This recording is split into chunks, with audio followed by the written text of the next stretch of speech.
Most CAD software makes kids quit within 5 minutes. The interface complexity just doesn't match how young brains actually learn spatial reasoning. Here's what actually works.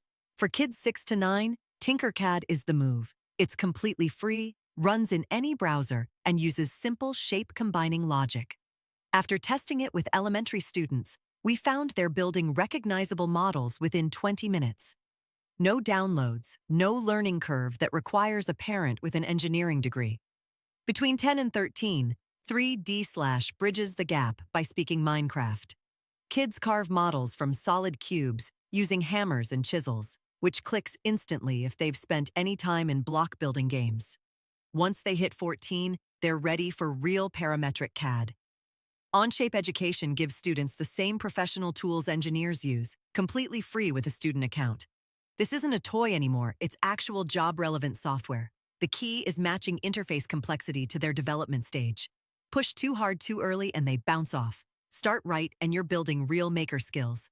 Check the full guide at NozzleDown.com, link in the description.